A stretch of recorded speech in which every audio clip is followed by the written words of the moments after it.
Facebook, yung trending na live selling ni Matet De Leon. Kapag ikaw ay nagbebenta online is dahil gipit ka or wala ka lang choice, online seller ka na lang, parang it's a step down of your, status. It's a sign of financial struggle. Go back to teaching, get a real job. Hindi daw totoong business ang online selling. Narinig ko na din yan.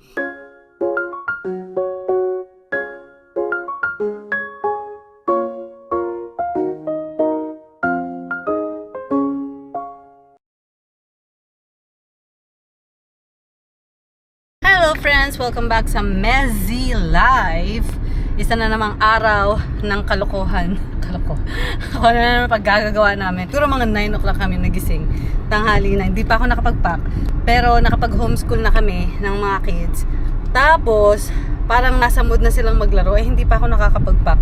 Tapos sabi ng aking asawa, mag-bowling muna daw kami. Gusto ko mag-work ngayon ng medyo madami sana. Yun nga, kailangan muna naming pagurin yung mga boss namin. Tapos kapag pahinga na sila, mag-work ako ng todo. So, packing later. Change of plan. Medyo palpak kami kasi pag ganitong araw pala, mayroong tournament dun sa bowling, right? So, we can't play. So, we're gonna go Chuck E. Cheese instead, arcade. Now, we're changing the deal. We're playing me and him. Flappy Birds. Flappy Birds. Pag nanalo ako, I'll get boba. If you want. You can eat whatever you want for lunch. Parang walang kwenta yung kanya, parang wala siyang motivation. But it's really just for me. If he will buy me a boba or not. I'll just buy you boba. Because you're my wife and you want it, you'll get it. But it's not fun if I just get it, right? Is there I will deserve here? no park. Oh.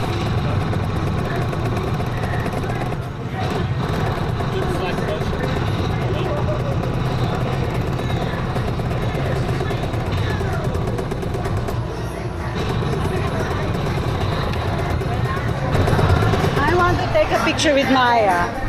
Can we have a card? Oh, there. Yeah. Come on.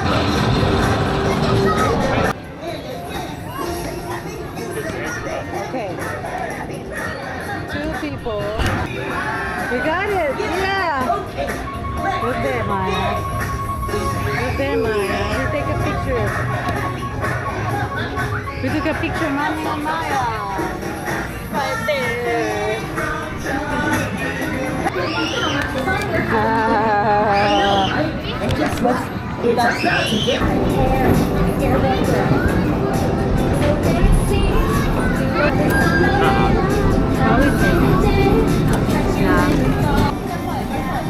you can give her this to like play with. To like play. It's a little bit warm.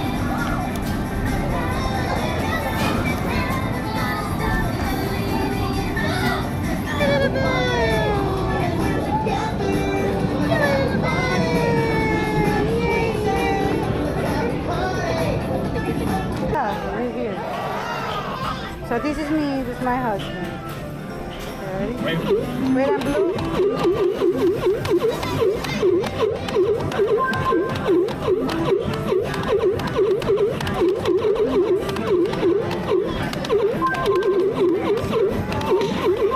Yeah, I win! I can lose now, but yeah, I win! Boba for the win! Boba! It's just to uphold the deal. Yeah. So, Because you almost didn't want to go. Yeah. It's kind of like, napilitan akong magboba dahil nanalo ako. Sabi ko, hindi, wag na, okay lang. Sabi niya, hindi, magboboba tayo. Kasi nanalo daw ako. So good. Boba milk tea. This is Vietnamese coffee. Ang owner nito ay Vietnamese. And then recently we saw that milk tea shop is for sale for only $15,000. So $15,000 you can have your own milk tea shop. Well, that's only the initial bill, but you have to continue on paying the rent and everything, diba? Why are they all selling? A lot of them are closing, right? Doing the other street here, like the busiest street. Probably rent. Rent is high. Yeah. Because it's a good location. Yeah. And then one on this area. There's one that's Filipino owned. Yung pinupuntahan namin before Happy Cup. But it's kind of far from us. So, bihira lang kami pumunta doon.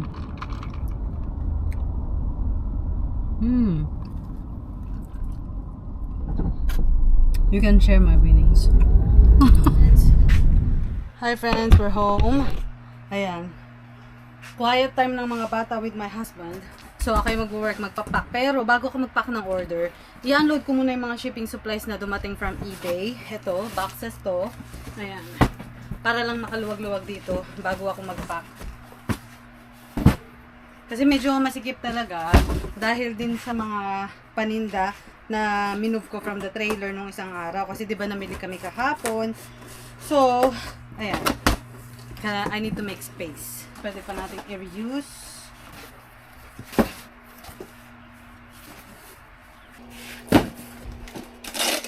Ito, nakapag-pull out na ako ng mga ng mga nabenta natin. Today, ang nabenta po natin, ito, isang set ng nail polish. Ano to, pangtali sa buhok ba? Headband yata. Ponytailers, liquid foundation,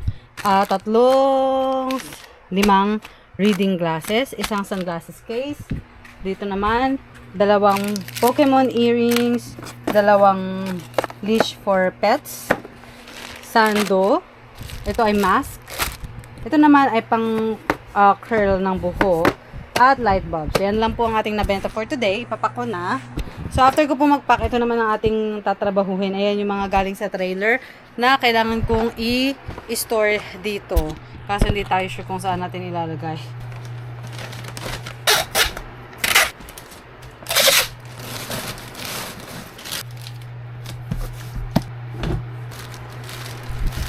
Those new pathways sort of letting me have some time to sit back, and I just let myself stay in overdrive. Tapos na ako mag-pack, friends. Ayan lang ang ating na-pack. O, konti lang. Ay, hindi. Ito pa pala. Ito pa, isang bag.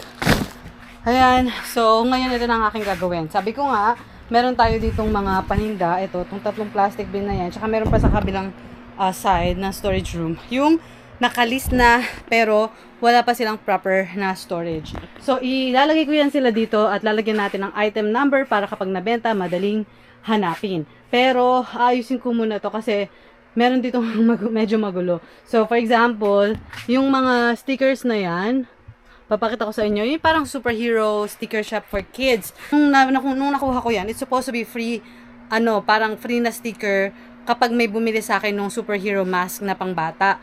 Kaya lang, sobrang dami. I don't know kung napasobra yata yung bigay nila sa akin. Basta sobrang dami. Paubos na yung mga superhero mask, pero sobra pa ding dami ng sticker. So, ang gagawin ko, i-donate ko na lang yung sticker sa library dito malapit sa amin. Tinanong ko na kung gusto nila. Sabi nila, okay daw.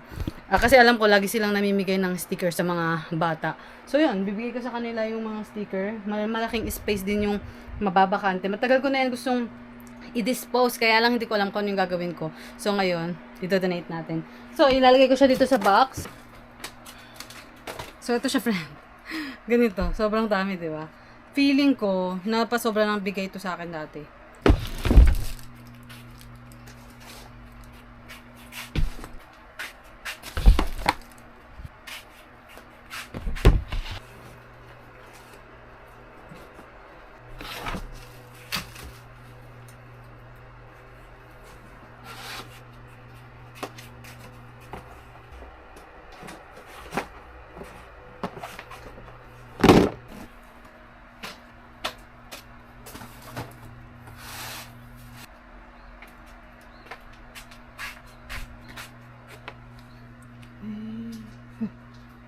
Why you naked, girl? You want mommy? Why you naked? Why are you naked, girl? Why is she naked? She pooped a lot. Got it on her clothes. Oh my. It's yucky. You miss a mommy? Okay, look at me. Haggard na. Okay, so ayan. Ayan lang yung akin natapos. So, yun yung mga na-move ko. Ito, galing yan doon. So, meron pa akong konting space dyan. Nagkaroon na tayo ng mas maraming space at maraming space dito. So, bukas pupunuin natin yan.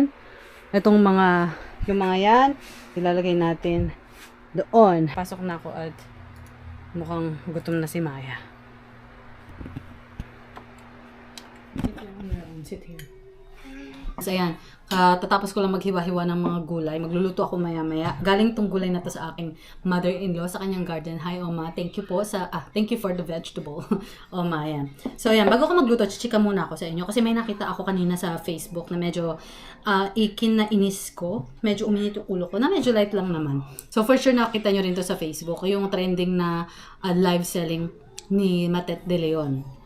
I'm not really gonna talk about Matet De Leon kasi hindi naman ako familiar sa buhay niya. Ang nakaka-capture ng aking attention is yung mga comment na para bang ang baba ng tingin sa mga online selling. 'Di ba? Sabi nga wala ka na bang project kaya ka nag-online selling, 'di ba? But I think what makes her cry is yung parang sinabi sa kanya about her mom. 'Di ba? Parang ayun, parang nakakalungkot. Ang sama talaga ng minsan ng ugali ng mga tao. Anyway, so yun nga, na-trigger ako ng very light kasi online seller ako. Talaga namang nakarelate ako bilang online seller sa mga masasakit na salita at mga pangmamaliit ng mga tao. Lalo na po, I had been selling online here po sa US para sa mga hindi familiar or bago lang sa aking channel. Hello po.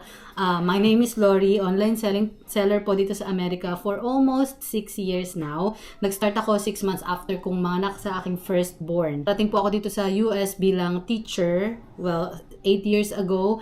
8 years ago na. So, nakarating ako sa Amerika bilang teacher and then I quit. With that being said, marami akong narinig. Marami nagsabi sa akin na hindi ka ba babalik sa pagtuturo, hindi ka ba babalik sa magtrabaho ulit, hindi ka ba, sayang naman yung pinag-aralan mo, 'di ba? I have my master's degree in school management. I could be a principal kung gusto ko. I could go back teaching and work my way up kung gugustuhin ko. So that's an option for me. Pero I choose to be an online seller. So mali po yung iniisip ng mga tao na kapag ikaw ay nagbebenta online is dahil kipit ka or wala ka lang choice or ano pa ba yung mga mostly it's a sign of failure. Online seller ka na lang, parang it's a step down of your status. They always relate that to as a sign of financial struggle, 'di ba? So, syempre sa totoo lang, kapag sinasabihan niyo yung mga tao ng ganyan, they feel smaller. I felt smaller. Talagang nasasaktan din talaga ako sa mga sinasabi ng mga tao. Alam niyo rin naman tayo mga Pilipino, hindi man natin dinederecha. Naramdaman ko yan sa way ng pagtrato at pagsasalita sa akin. Naramdaman ko yan sa mga tao sa paligid ko. Lumiit ang tingin, nabawasan ang respeto. Okay, bakit? And I think it's more of like the financial status. Tingin nila, wala ka ng malaking sahod, nagbebenta-benta ka na lang. And marami din nagsabi sa akin na get a real job, go back to teaching, get a real job, or na para bang online selling is not a real job. It's a real job. It's a real job po because we're making real money. Diba? Siguro not a full-time job. Para sa akin, I'm doing this part-time. Sabi ko nga, nakikita nyo naman sa mga vlog ko, minsan hindi ako nag-work at all. Minsan I work 3 hours, average 2 hours per day lang ang nilalaan kong oras para sa aking business. But it's a real job. It's a part-time job, but it's a real job because again, we're making real money. Okay, ano po ba yung real job para sa mga tao? Marami po akong kakilala na ang business nila is talagang online selling and it's a full-time job. So, it can be a full-time job. So, don't say it's not a real job. Maybe it's not a full-time job for me, but it is a real job. And also, real business. Hindi daw totoong business ang online selling. Narinig ko na din yan. Sabi sa akin, why don't you start a real business from this selling thing of yours? Parang ganyan. Sabi ko, what do you mean? Ang sabi niya, why don't you rent a space, parang building, tapos dun ka magbenta. Like, meron kang physical store to sell your liquidation products. It's not a good business idea. And this is not a good business decision for me. Parang ganun yung gusto kong sabihin. Pero, this is a real business, you know. Ano bang ibig sabihin ng business? Business is offering a service or a product and make profit from it. So, we make money from selling these liquidation products. So, it is a real business. Registered business din. May LLC kami. And kahit wala kang LLC, okay lang yan. Basta nag-online selling ka at may kinikita ka, that's a part-time business. 2025 na po. 'Di ba? Talagang marami ng online opportunities para sa atin. Kami na pong nag-close ng mga physical store kasi talagang nagbo-boom ang e-commerce business, ang online selling business. Talagang parang mainstream na siya ng retail. Karamihan ng mga tao ay talagang ay bumibili online. I think I don't have to explain. Everybody who's watching this video is probably buying most of their items maliban sa grocery online, 'di ba? Damit or kahit na ano pang bagay 'yan. Maybe grocery na lang yung binibili nyo sa mga physical store. The point is, it's a real business na mas marami lang tao ngayon na nag-iisip ng business and then they saw the opportunity in online selling. Kaya nag-online selling sila.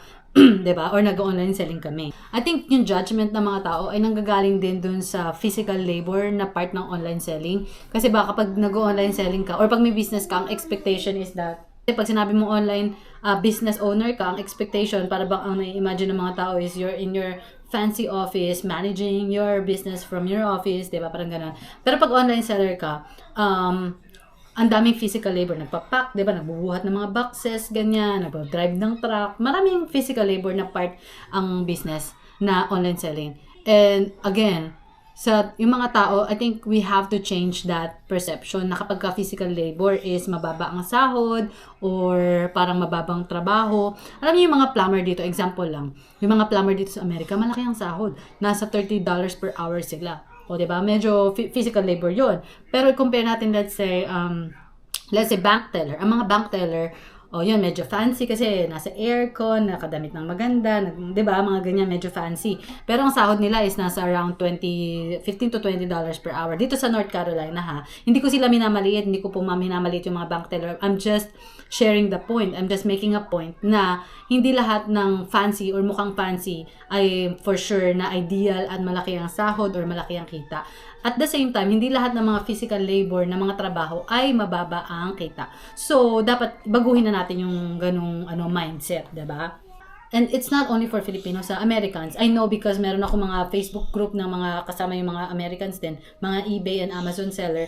Share nila yung mga experiences nila and I think it's the same sa Facebook group to. Sabi nung isang Amerikano, sabi niya, I feel so proud of myself. Sabi niya, ang dami niya daw, full-time online seller. As in niya, I feel so successful kasi malaki daw yung kinita niya last quarter, nabayaran niya daw yung nambuo yung bahay nila. So, feeling niya daw very successful siya. Pero, sa paningin daw ng tao, hindi pa rin siya nakikita as a successful person. Parang ganun. So, again, babalik tayo dun sa idea na, ano ba yung successful kasi? Paano mo ba masasabi na successful ang tao? So, culturally, ang iniisip natin, pag successful ka, siguro dahil maganda yung trabaho mo, fancy, or malaki ang sahod mo, kung may business ka man, malaki ang business mo, malaki ang kinikita mo, more on money, luxury, and money. Diba? Yun yung basihan. Pero, para sa akin, if you're making something for your family, if you're building something from scratch and on your own terms, I think that's success. I feel like I'm successful. Kahit na hindi mag-agree sa akin ng lahat, basta ako feeling ko successful ako kasi masaya ako at komportable kami. Parang ganun. Naramdaman niyo ba yung gigil ko? Naramdaman niyo ba yung inis ko? Diba? Kasi very passionate. Hindi lang dahil online seller din ako na na-trigger ako dun sa mga post or dun sa issue na yun. But also because I'm very passionate about this. Kaya nga ako nag-start mag-vlog. Originally, my purpose is to share yung freedom na kayang ibigay ng online selling business, lalo na sa mga nanay na kagaya ko. Kasi, alam nyo yun, minsan you want to take care of your kids from home. You want them to be your priority. But at the same time, you don't want to lose yourself in a way na gusto mong mag-build ng something for yourself. 'Di ba? And to me, online selling is that. Ayan yung parang para sa akin. Na ayan yung I can be proud of. It's something that I do for myself. Again, kaya ako nag-vlog is to encourage people na mag-online selling din and experience the freedom na na-experience ko. Tapos, nag-encourage ako dito sa YouTube na mag-online selling kayo, tapos maririnig mo dun sa Facebook yung mga tao, minamaliit yung mga online seller, diba? So, kaya ako na-trigger. Diba? You know what? Just like all businesses, this business, online selling business takes time, it takes gut and grit. It takes so much knowledge then to build. So hindi rin siya basta-basta. It's not as easy as most people thought. Kaya, alam niyo, huwag niyo naman po masyado maliitin yung mga online seller. 2025 na. So, it's time to shift that mindset. Yun lang po. Okay ka na? Yun lang, pero dami ko sinabi. Grabe, 10 minutes ata ako nagsalita. Also, kanina iniisip ko, bago ko umpisahan tong video na to, syempre iniisip ko yung mga sasabihin ko. So, naisip ko din na, kung yung online seller ba ay lalaki, iba ba yung perception ng mga tao. So for example, si Matet De Leon is a mom, a female. Oh, Maya is awake. Gising na ang aking prinsesa. Anyway friends, patapos na to. Gusto ko lang sabihin, mag-comment po kayo kasi yun nga sinasabi ko. Si Matet De Leon ay babae, nanay, nag-online selling, tas may nag-comment. Kung lalaki ba, sino bang lalaking artista? Yung kapartner niya lagi, si Joros Gamboa. Di ba lagi niya yung kapartner sa mga movie? Kung si Joros Gamboa ba ay mag-online selling, tingin nyo, may mga magsasabi din nun sa kanya. Siguro meron din kasi nga artista siya. Pero, feeling ko, iba yung perception ng mga tao kung ang babae ay mag-online selling versus kung lalaki ang mag-online selling. Tingin ko lang.